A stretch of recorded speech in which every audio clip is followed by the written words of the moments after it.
Buenos días en esta entrega del cafecito de hoy. En este jueves 15 de agosto tenemos una joya de programa porque estaremos hablando con dos grandes profesionales del derecho acerca de reforma constitucional y el contexto en el que nos encuentra este programa previo a una, a que asuma en su segundo periodo de gobierno el presidente Luis Abinader y la vicepresidente Raquel Peña, pues se encuentra a esta mesa en un contexto ideal para poder discutir acerca de estas propuestas de reforma constitucional, y qué bueno que estén con nosotros. La bienvenida en el cafecito en esta mañana. Muy buenos días y gracias por la invitación. Claro que sí, ambos de la casa, pero yo de todas formas me voy a tomar el atrevimiento de presentarlos, de leer algunas cosas sobre ellos que todos conocemos porque son figuras bastante reconocidas, no solo de nuestra ciudad de Santiago, sino del país. Y por supuesto estamos hablando del señor José Minier, quien ha tenido una participación, yo diría que no solamente en términos de derechos, sino también en la parte social.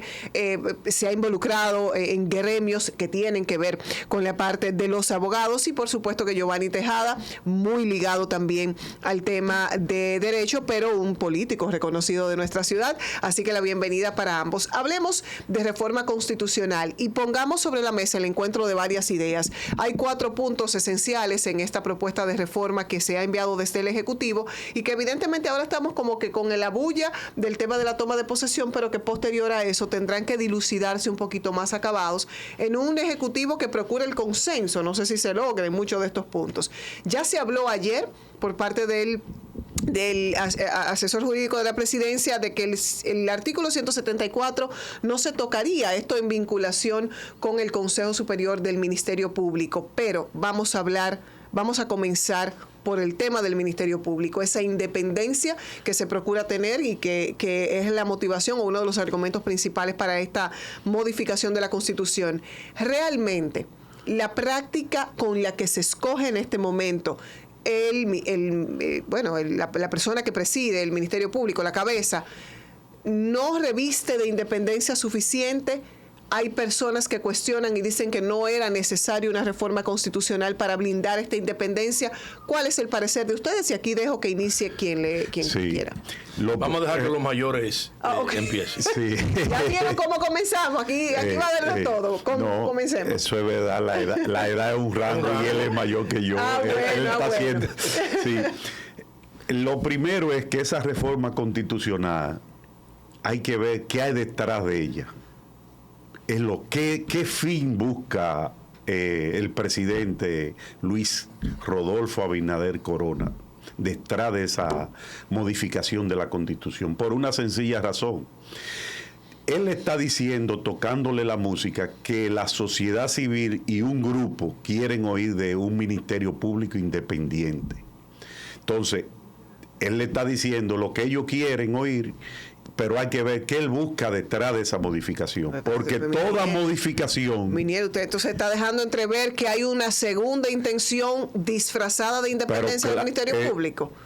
¿Y cuál pudiera ser esa segunda intención? Eso vamos a ver, por una sencilla razón, por la pregunta que tú nos formulas. El Ministerio Público tiene una ley de carrera. Para tú ser fiscal, tú tienes que estudiar para ser fiscal, inscribirte en la escuela y graduarte para ser fiscal. La única potestad que tiene el presidente de la República es nombrar el procurador y 7 adjuntos.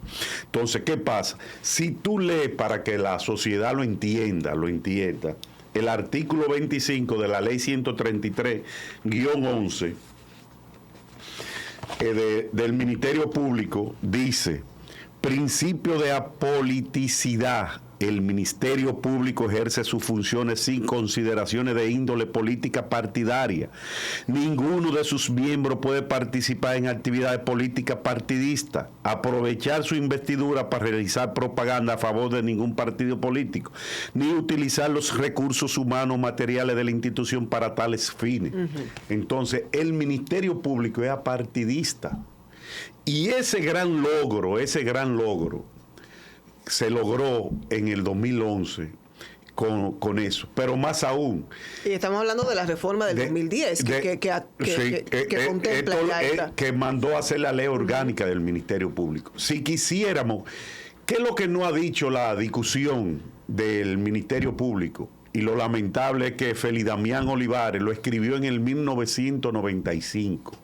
En el tercer Congreso del Poder Judicial, organizado por el Colegio de Abogados, él escribió que es lo que se debería estar en la discusión ahora, de todo eso que apoya un Ministerio Público Independiente, que el artículo 4 de la Constitución, que habla de la forma de gobierno y la separación de funciones del Poder Legislativo, el Ejecutivo y el Judicial, el Ministerio Público pertenece al Poder Ejecutivo y tiene una independencia y una autonomía funcional. Entonces, si es una cláusula pétrea que no se puede modificar, como él dice que quiere blindar la Constitución para que vean que él no quiere reelegirse, ¿por qué no puede reelegirse? Porque eso está claro en la Constitución, que son 2 periodos y nunca más. Entonces, eso, lo que hay que ver con esa modificación, si no está chocando con ese artículo 4, por una sencilla razón.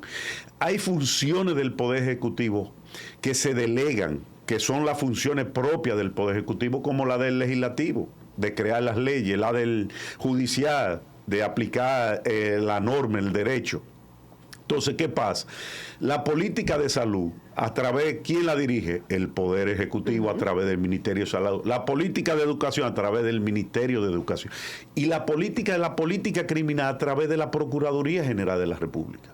Entonces, eso no puede. Entonces, ¿cómo tú puedes crear un Ministerio Público independiente, que no esté legitimado por la voluntad democrática del soberano, de la sociedad, que no tenga un contrapeso, que nadie lo pueda dirigir, que esté por encima de esos 3 poderes?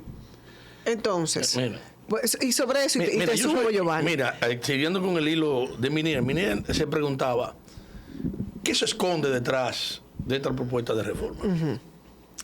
Mira, soy de opinión muy particular que cada vez que ha habido una reforma constitucional desde el año 1994 hacia acá, siempre ha habido en esa modificación un objetivo de tipo político. Ya. Porque, bien, la reforma de 2010 de Leonel Fernández, usted la podrá ver, bueno, ahí se plasmaron derechos de tercera y hasta 4ª generación y 5ª generación que tienen que ver con los derechos humanos. Tú dices, bueno, fue bueno que esas normas se plasmaran en esa Constitución. Y abro un paréntesis y me voy al 94.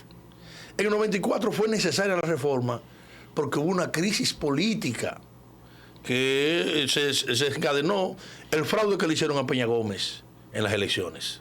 Entonces, Peña Gómez aprovecha que se va a reformar la Constitución y exige que se incluyan en la Constitución una serie de puntos, como fue el Consejo Nacional de la Magistratura, y creo que la creación de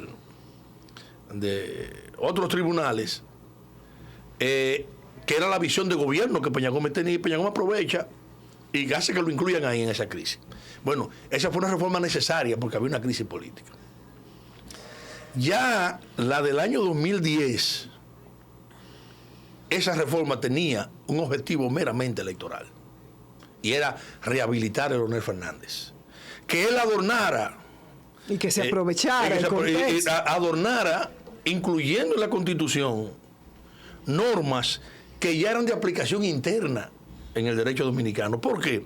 Porque desde el 66, la reforma del 66, ya los pactos y convenciones firmados por la República Dominicana y aprobados por los poderes públicos aquí, ya eran de aplicación en la norma de derecho interno. Es decir, que no había que ponerlo en la Constitución.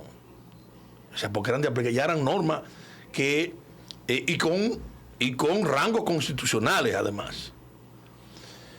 Pero ¿qué hace Leonel Fernández? Bueno, Leonel Fernández no disfraza bien su cosa, pero al final lo que Leonel quería era rehabilitarse. Y se rehabilita mediante esa reforma. Las de hizo Danilo, igual, nada más tocó un solo aspecto, el tema electoral, de elección presidencial. Y la de esta va por ese mismo camino, aunque nos quieran embobar con algunos temas que son populistas. Ok, ahora bien, y quiero, y para los dos, quien considere puede iniciar. La reforma ya lo contempla la Constitución, tal y como ha leído Minier. Esta independencia del Ministerio 174, Público. claro. Ok, ahora la pregunta es la siguiente. ¿Por qué entonces, históricamente, hemos tenido ministerios, si ya lo contempla la Constitución, por qué hemos tenido ministerios tan marcados en tendencias partidistas, no políticas, partidistas? ¿Y cuál es la propuesta de esta reforma que impediría esto? Para explicárselo con peras y manzanas a quienes no conocen los detalles. Mira, el Ministerio Público ni ha sido, ni será independiente. ¿Por qué? Bueno, porque depende del Poder Ejecutivo. El Ministerio Público, lo que la ley proclama, es que tenga una independencia funcional y que en el ejercicio de esa independencia funcional tenga grado de objetividad. O sea, que sea un Ministerio Público que si una cosa no procede y vea que no procede. Eso es el objetivo. No importa el ciudadano o la ciudadana que se vaya a favorecer o perjudicar con la medida que vaya a tomar. Pero el Ministerio Público siempre será un ente del Poder Ejecutivo, porque en el Poder Ejecutivo, en el Ministerio Público está delegada la aplicación de la política criminal, a la que el presidente no puede renunciar, porque eso lo establece el artículo 4 de la Constitución. Entonces, ¿qué es lo que nosotros debemos abogar? Es darle mayor carácter a las normas que tenemos. Por ejemplo, esta Constitución y la ley orgánica del Ministerio Público crea el Consejo del Ministerio Público, Consejo Superior del Ministerio Público, que van, si se quiere, creando un escalafón en el ascenso de los ministerios públicos. O sea, pero usted entra a la escuela del Ministerio Público y tiene que comenzar como fiscalizador. Entonces va subiendo.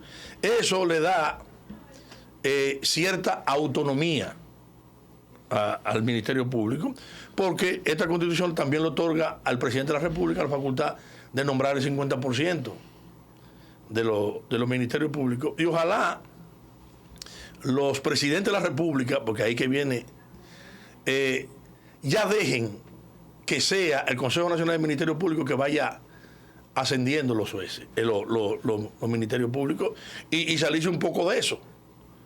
Okay. Sí, sé que es verdad que queremos ser independientes. Pero déjame explicarte. Eso es tan grave lo que está planteando esa reforma constitucional, porque eso es populismo solamente. Por una sencilla razón. Nosotros copiamos, nos gusta copiar, debemos copiar de Estados Unidos. Claro. De Estados Unidos. ¿Quién nombra el Ministerio Público, el Procurador General? El Congreso allá, y depende del Poder Ejecutivo. Y te voy a poner un ejemplo. Al abogado de Trump, siendo el presidente de la República, el fiscal de Nueva York dijo que públicamente que lo iba a citar, y Trump le dijo, no lo cite. Lo citó, y Trump lo votó, lo canceló. Y el New York Times editorializó criticando eso. Ahí es que está la verdadera independencia. ¿Por qué? Por una sencilla razón. Y le voy a recordar al presidente de la República, porque mientras él sea presidente, todo está bien y la gente se olvida. En el caso de Brecht, una propiedad de su padre que Ángel Rondón le vendió en el 2001, que esa propiedad la compró en el 1990, 11 años antes de llegar a Odebrecht. Ese Ministerio Público independiente de ahora, que solamente es independiente del gobierno que se va y dependiente del gobierno de turno, pidió el decomiso de ese inmueble, estando a nombre de la familia de Luis Rafael Abinader, de los herederos de su padre.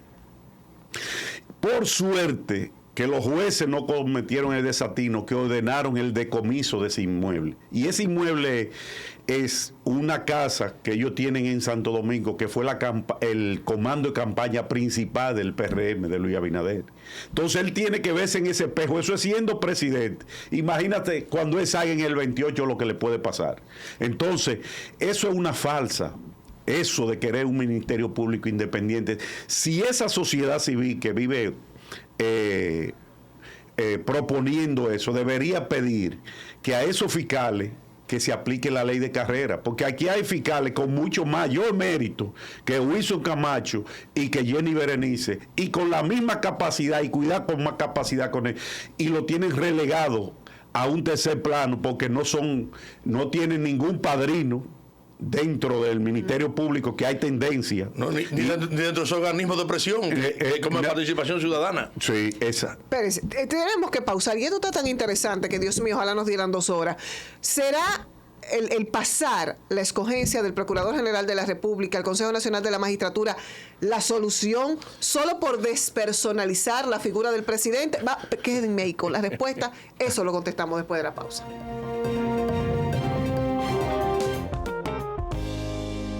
Bueno, y yo insisto en que las horas no nos darán para un programa tan interesante, y yo dejaba antes de la pausa, ¿será el hecho de delegar en el Consejo Nacional de la Magistratura la escogencia del Procurador General de la República la solución para que se perciba como independiente? Porque es una percepción también, yo por lo menos me inscribo ahí, solo por despersonalizar o quitarle a la persona del presidente la escogencia. No, pero ¿cuál es la propuesta? Que lo elija el Consejo Nacional del Ministerio Público, el Consejo Nacional de la Magistratura, que no debería tener nada que ver con eso, porque el Consejo Nacional de la Magistratura habla del Poder Judicial, no del Ministerio Público, como un órgano totalmente separado, aunque las funciones que ejerce necesariamente influyen dentro de lo que son las funciones del Poder Judicial, pero el Ministerio Público es el Ministerio Público, una parte en el proceso, y los jueces son encargados de administrar justicia. O sea, no sé qué buscar. Pero de todas maneras, oye, ¿cuál es la propuesta? Que lo elige el Consejo Nacional de la Magistratura a propuesta del presidente de la República. ¿Es lo mismo? Bueno. Pero más aún, ¿quiénes componen el Consejo Nacional de la Magistratura? Pero se supone que es más plural el Consejo Nacional de la Magistratura. No, lo que es más plural, más democrático y participativo es el Congreso de la República. Ese sí. Ahí es que tiene que elegirse. Pero en este gobierno no, en el que viene. No importa. Eso es lo más democrático, porque es fácil gobernar como está gobernando Nayib Bukele. La grandeza de la democracia está en la contradicción y el consenso. Por eso a Winston Churchill le dice que es el padre de la democracia. Gobernando con un parlamento en contra, él llegaba a consenso. Ahí es que está la grandeza de la democracia y la fortaleza de la democracia. Entonces, ¿qué es lo que debe buscarse? ¿Quiénes componen? Te dejaba dicho esa pregunta del Consejo Nacional de la Magistratura. El presidente de la República, político. El presidente del Senado, político. El presidente de la Cámara de Diputados, político. Todo el mundo ha dicho el presidente de la Suprema, que es un ente político. Todas las altas cortes son entes políticos. Y el de oposición del Senado, político. Político igual, político todo. ¿Y quién dirige eso? Lo que decide el presidente de turno. Claro. Eso es todo. Después todo lo que se dice es checha. Eso es falso, engañando a la sociedad como lo ha engañado toda la vida. Y eso que hablan, todo eso, esa oficina grande, participación ciudadana, fijo, lo que quieren, que las grandes oficinas sean los dueños del sistema de justicia. Porque al tú crear el Consejo Nacional de la Magistratura, lo único que tienen derecho ahí a opinar y tienen acceso a ello es la oligarquía y el statu quo. Claro. Pero en el Congreso es muy participativo y democrático. Yo soy de opinión que hay que volver a como era antes, hacer un gran conversatorio desapasionado, apartidista, y ver los resultados que hemos tenido a partir de 2010 y lo que se hacía anteriormente. Porque en Santiago, le doy por ejemplo, a partir del 98 que se eligió todo el sistema, todos los jueces del país entero, van 13 jueces votados, cancelado, y se supone que Santiago antes del 98 era el espejo y el referente de lo que era un sistema de justicia, y lo elegía siempre el Congreso de la República, el Senado de la República. Entonces, ¿qué es lo que debemos hacer? Sincerizar la discusión. Y no porque cada quien lucha por su interés. Por ejemplo, tú ves a Participación Ciudadana metiendo el pico en todo. Cuando se va a elegir los jueces de la Suprema, ellos tienen sus jueces. Ellos tienen sus jueces, pero a espalda ellos no lo dicen públicamente. Yo quiero a fulano de tal. porque ellos no enseñan el refajo. Entonces eso mismo hace Finjo y eso mismo hacen las grandes oficinas. Eso es todo. No, lo que pasa es que las grandes oficinas están conectadas con esos grupos de presión. Entonces, ¿qué pasa? Tú coges, no vamos a mencionar nombres, pero ahí hay grandes oficinas que son los que dirigen a Participación Ciudadana, que cuando se va a repartir el pastel, a ellos hay que darle. Entonces, se ha vendido la propuesta de que se procurará hacer vistas públicas, consultar a diferentes actores de la sociedad para el consenso en esta propuesta de reforma constitucional. Carnaval puro. Ah, sí, es una perdedera de tiempo. Es una perdedera de tiempo, porque al final se va a hacer la voluntad del presidente. Es una perdedera de tiempo. Recuérdense que cuando Leonel Fernández abrió la consulta para la reforma de 2010, uno de los puntos más rechazados fue la modificación al artículo que lo habilitó a él. Y él hizo caso a eso, ¿no? Porque su objetivo era ese, habilitarse. No era el otro. Entonces, si pasara tal cual está propuesta ahora esta reforma constitucional, pero específicamente en el artículo que refiere al Ministerio Público, ¿qué de diferencia habrá?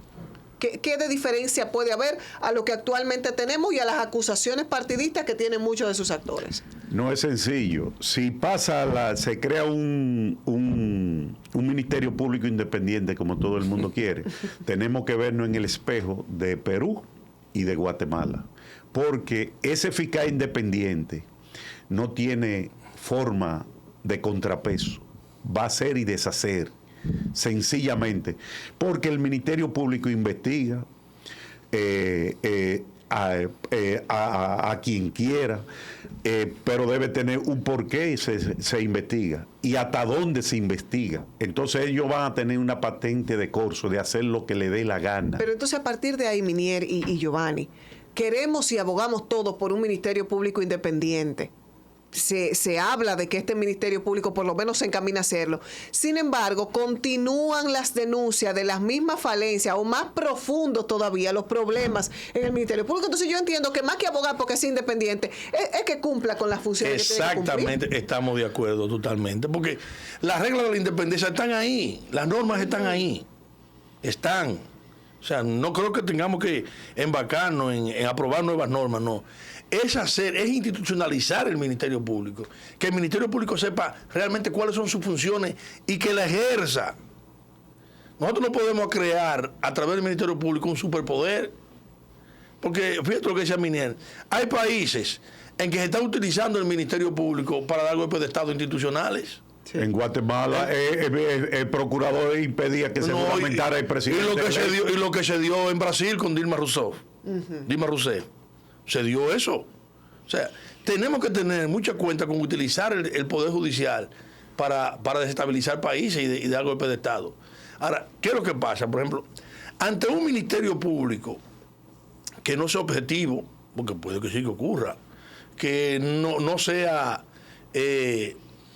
no cumpla con sus funciones, ¿quién es que tiene que frenar eso? Es el Poder Judicial. El Poder Judicial que le pone freno. Porque el Ministerio Público en sus actuaciones es una parte. El ciudadano afectado con la medida o beneficiado con la medida es otra parte. ¿Qué hay? Pues hay un tercero que es el Poder Judicial que dice el Ministerio Público. No. Así no. Entonces, ¿qué es lo que tenemos aquí también? Porque es otra cosa.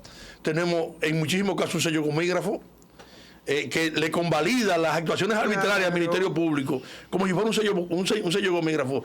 Y aquí son raros los jueces que dicen al Ministerio Público, no, espérese un momentito.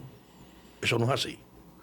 Bien, nosotros tenemos que pausar. Al regreso, bastante interesante el tema del Ministerio Público al que tendremos que regresar, pero tenemos que hablar también de la escogencia del presidente de la República y cómo se pretende también blindar esa repetición o esas modificaciones futuras que pudieran haber en torno a este artículo. Al regreso de la pausa seguimos esta conversación con el señor José Minier y el señor Giovanni que están con nosotros.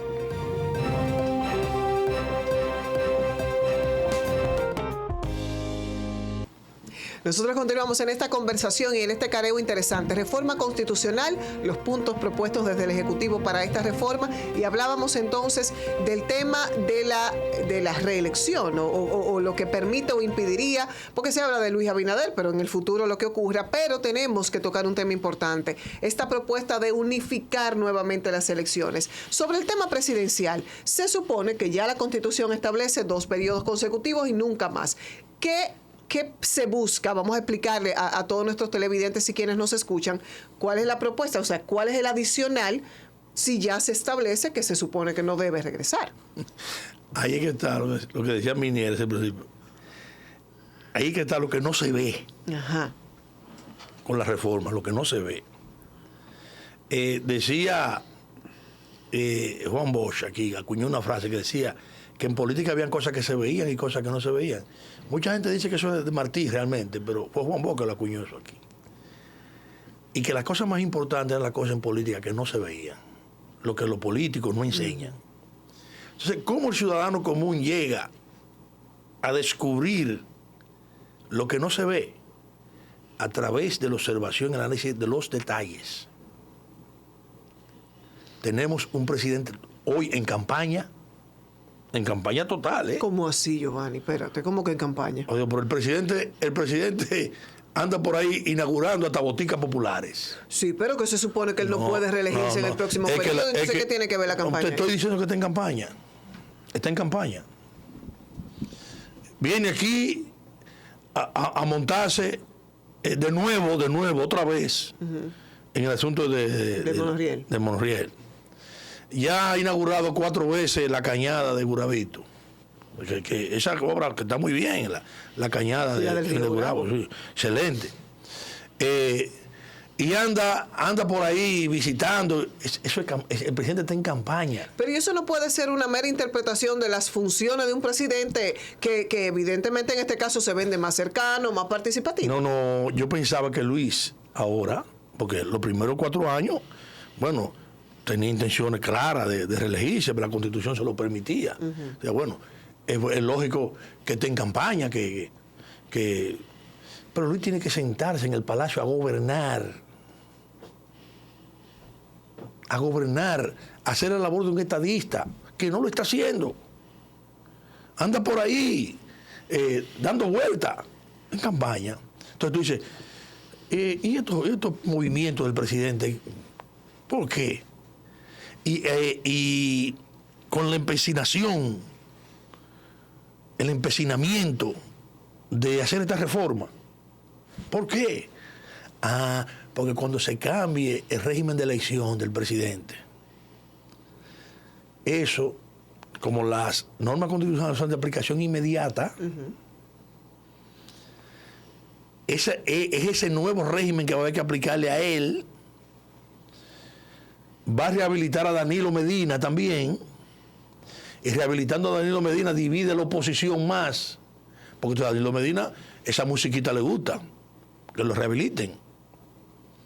O sea, si es de aplicación inmediata, digamos que esta... ¿Pero qué es lo que propone como tal la modificación de ese artículo? Porque digo, ¿qué pasa? Que cuando se habla la Asamblea, es verdad que tiene que haber una ley que declare la necesidad de la reforma, con los puntos específicos que pretende tratar, pero inmediatamente la Asamblea se abra, la Asamblea es soberana y aprueba lo que quiera. Ese es el peligro de eso. Ya. ¿Cuál es la situación entonces con el tema? Lo primero es que yo difiero de Giovanni en una parte de lo que él está diciendo, de que con que cuando se apruebe esta modificación de lo que él plantea, se habilita Danilo. Las leyes de procedimiento son de aplicación inmediata, eso es cierto.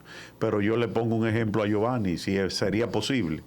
Ahora los jueces de la Junta, si el 16 de agosto, en septiembre eligen la Junta Central Electoral, pon que dejen estos 5 jueces que están ahí y la modificación le quita 2 años, se le va a quitar 2 años, eso no es posible. Pero cuando ustedes dicen que habilitaría eso es lo que dice, eso no es posible. A Danilo Medina, es porque si se aplica desde hoy lo que pasó no cuenta. Eso no es verdad. Es que ha habido precedentes. Por ejemplo, cuando Leonel Fernández modificó la Constitución, había un régimen de elección que le prohibía a él el mismo que está ahora. Se hace la reforma, entonces no cuenta. No, ya no cuentan, porque eso fue lo que se aplicó.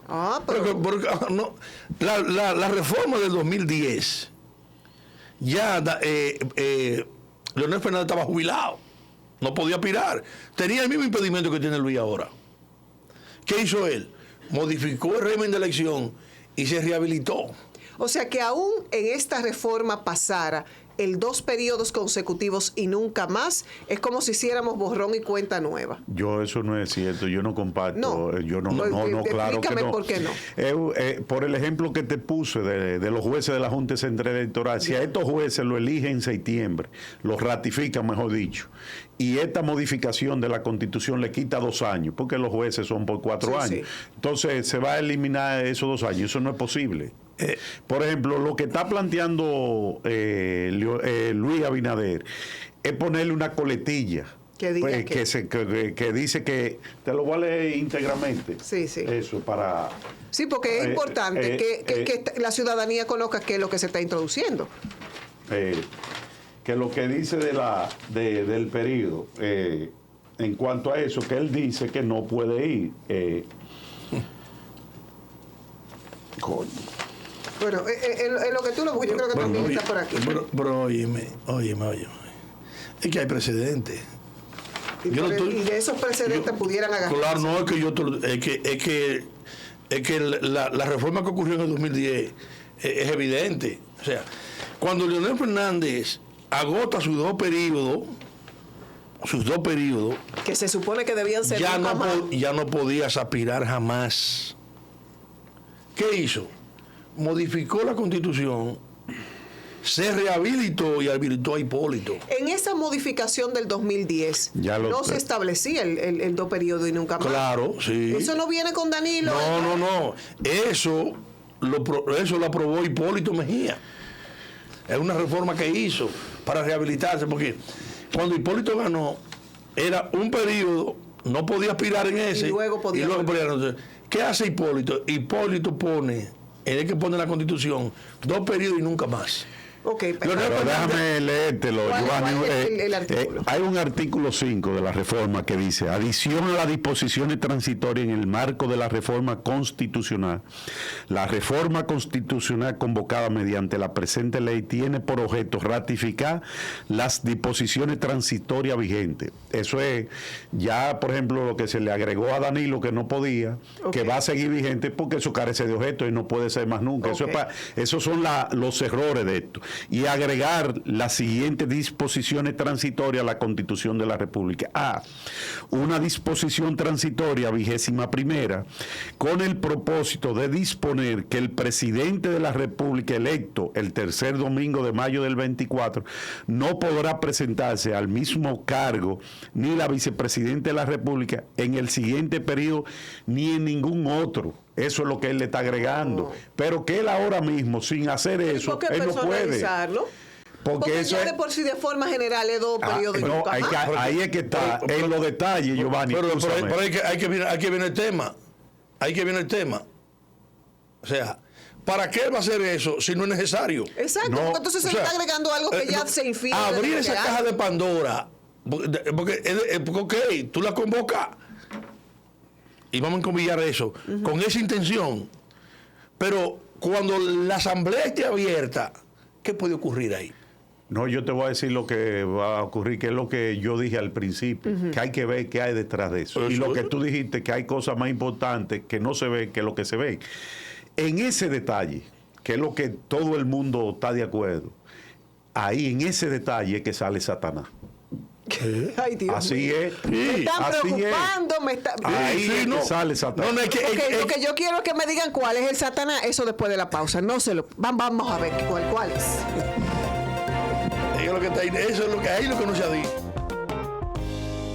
Yo voy a comprometer públicamente a Giovanni y a Minier que tienen que regresar aquí para una parte 2.0 de este debate, porque me ha encantado los enfrentamientos de ideas que evidentemente se tienen, y eso es un ejercicio ciudadano responsable. Ver los pros, ver los contras y hablábamos de que, y ellos sostienen que hay cosas debajo que pudieran estarse tejiendo en esta propuesta de reforma constitucional, pero yo no me puedo ir en estos 2 minutos que nos quedan sin hablar de unificación de elecciones. Y eso, que se nos quedaron los diputados y la reducción y demás, por eso tienen que regresar. Pero ciertamente la disminución del gasto, en términos que ha sido el argumento cantante en esa propuesta, es lo suficientemente significativo como para implicar una unificación nuevamente de las elecciones. Mira, la separación de las elecciones fue una conquista de José Francisco Peña Gómez. Se recordarán que en la reforma del 94 se elegía en espacio de 2 años los alcaldes, y luego se elegía el presidente 2 años después. Ese método me gustaba más. Bueno, pues hablaron que el país no podía vivir en campaña permanente, que había que acercar a las elecciones. Bueno, pues la acercaron las elecciones y se puso 2 meses antes la de los alcaldes. Yo creo que es más democrático así. El exceso de los gastos puede regularse y está regulado por ley. Lo que hay que hacer es aplicar la ley. No creo que sea conveniente para el país ni para la democracia unificar las elecciones de nuevo, porque eso sí va a significar un arrastre. Ok, ¿y aquí? La unificación, eso va en contra de la democracia y la institucionalidad del país, por una sencilla razón. La democracia se vive del disenso y del consenso. Entonces, los grandes países, lo que nosotros queremos imitar, todos tienen elecciones separadas. Por ejemplo, Estados Unidos, en Europa. Por ejemplo, el mejor ejemplo ahora es Francia. Lo reciente en Francia. En Francia. La ultraderecha arrasa en la primera votación. ¿Qué hace la izquierda y todo el mundo se une? Y la izquierda le dice a Macron, no, el primer ministro de nosotros. ¿Qué hace? Dárselo para impedir que la ultraderecha... Pero es lo que permite el contrapeso en ambos procesos. Entonces, la excusa que hay, que vivimos en campaña permanente, con 2 y 2, cuando era 2 y 2, que es lo ideal, cada 2 años. Ahora es febrero y mayo, pero ya en el PRM hay más de 10 trabajando internamente duro visitando el país. En el PLD ya salieron también. Entonces, eso no puede ser bajo ningún concepto. Entonces, la excusa es de que vivimos en campaña y se gasta mucho dinero. Pero hay un artículo de José Luis Tavera que escribió hace como un mes en Diario Libre, que es bueno buscarlo, que para imponer la reforma, la reelección, mejor dicho, excúseme, se gastó el año pasado 6,000 y pico de millones. Y él mismo dice, así no, señor presidente. En publicidad. En publicidad para imponer la reelección de él. Y cuando tú sumas los 4 años, si tú lo multiplicas esos 6,000, se multiplica al cubo, más de 30,000 millones de pesos. Promedió 9,000 casi al año. Bueno, les insisto, aquí queda el compromiso abierto de reunirnos nuevamente, porque esa discusión que ahora se ha diluido un poquito por el tema de la toma de posesión, tendrá que asumir su protagonismo, y como sociedad responsable, conocerla a través de profesionales como ustedes será bastante necesario. Gracias de verdad por estar con nosotros en esta mañana. Ha sido una joya del programa que prometemos repetir para poder ir anotando las preguntas que se nos quedaron para el siguiente. Buenos días para ustedes. Muchas y ustedes gracias. Lo que sigue es salud dando, así que quédense con la programación de Teleuniverso.